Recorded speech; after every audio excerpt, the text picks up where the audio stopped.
శుభవార్త కార్యక్రమమునకు స్వాగతం.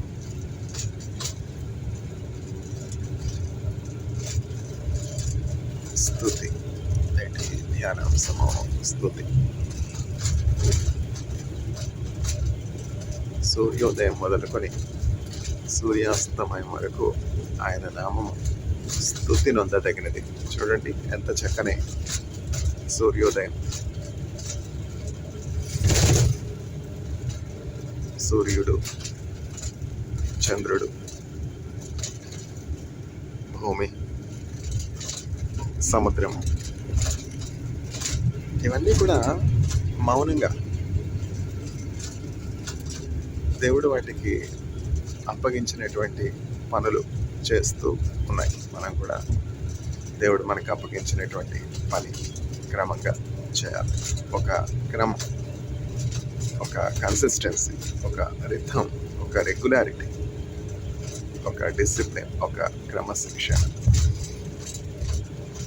సృష్టికర్త సృష్టిలో ఉంచారు. దేవుని యొక్క గుణగణాలని ఆయన సృష్టి ప్రతిబింబిస్తూ ఉన్నది. సూర్యుడు, చంద్రుడు,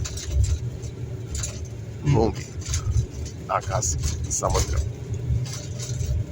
ఇవన్నీ కూడా దేవుని యొక్క శక్తిని, బలమును, ఔన్నత్యమును సూచిస్తూను. కానీ వాటంతటా అవే సృష్టికర్త కాదు.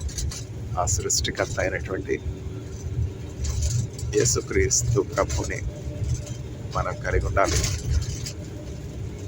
ఆయన గుణగణాలని, ప్రేమ మనం కలిగి ఉండాలి. ప్రేమ ఉంటే యుద్ధం ఉండదు కదా. మనం చుట్టూ పరిస్థితులు మనం చూసినట్లయితే ఎంత అల్లకొల్లలకొన్నాయి. దేవుని కృప ఇంకా భారతదేశం మీద ఉండబట్టి భారతదేశంలో యుద్ధ వాతావరణం ఏమీ లేకుండా శాంతి సమాధానంతో మనం ఉండాలి. మిడిల్ ఈస్ట్లో చూస్తాం, Iran, United Arab Emirates, Israel, America యుద్ధం కదా. సహోదరుల మధ్య సాతానుడు యుద్ధం, కుటుంబాల్లోనే సమస్యలు, శాంతి లేకపోవడం, నమ్మకత్వం లేకపోవడం. ఈ యుద్ధం లేకపోతే ఏమైనా నష్టం ఉంటుందా? ఎన్ని billions of new Israeli shekel ఇజ్రాయెల్కి నష్టం ఈ యుద్ధం వల్ల. చాలా ఆర్థిక వ్యవస్థ పతనం అయిపోతుంది. అంతకంటే ఎక్కువగా ప్రాణ నష్టం.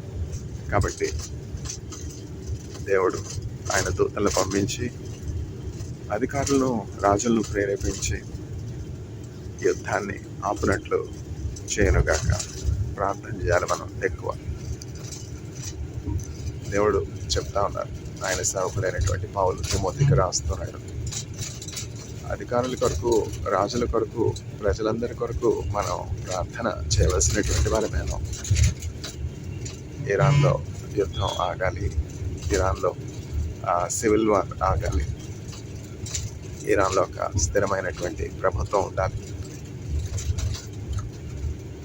అమెరికా యుద్ధం ఆపివేసి సీజ్ ఫైర్ ప్రకటించాలి. ఇజ్రాయెల్కి, ఇరాన్కి సమాధానం ఉండాలి. ఇవన్నీ కూడా మనం ఆశపడి ప్రార్థన చేసినప్పుడు దేవుడు ప్రార్థన ఆలకించి జవాబిస్తారు, ఆశ తీరుస్తారు. యుద్ధం ఎవరికి మంచిది కాదు కదా. ఇరాన్లో ఎంతమంది ప్రాణాలు కోల్పోతున్నారు, అమెరికన్ సోల్జర్స్ ఎంతమంది మరణించారు, ఎన్ని కుటుంబాలు అనాథలైపోయినాయి. ఇజ్రాయెల్ దేశంలో మిసైల్ స్ట్రైక్స్ వల్ల సెంట్రల్ ఇజ్రాయెల్లో ఎంతమంది గాయపడ్డారు. ఇవన్నీ అవసరమో మనకి? పీస్ఫుల్గా మనం మన సమస్యలు పరిష్కరించుకోలేమా? దానియేలు వంటి ప్రార్థనా పనులు, యోసేపు వంటి ప్రార్థనా పనులు, ఎస్తేరు వంటి ప్రార్థనా పనులు కావాలి. రాజులకి, అధికారులకి మంచి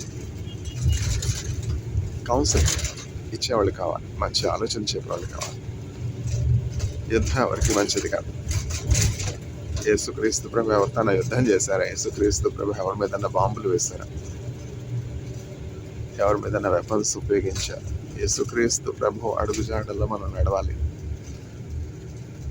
For God so loved the world that he gave his only begotten Son, Jesus Christ, that whosoever believeth in him shall not perish, but will have eternal life. ఏ ఒక్క ఆత్మ నశించిపోకూడదు, ఏ ఒక్కరూ భయంలో ఉండకూడదు, యుద్ధంలో ఉండకూడదు, గాయపడకూడదు. ప్రార్థన చేద్దాం.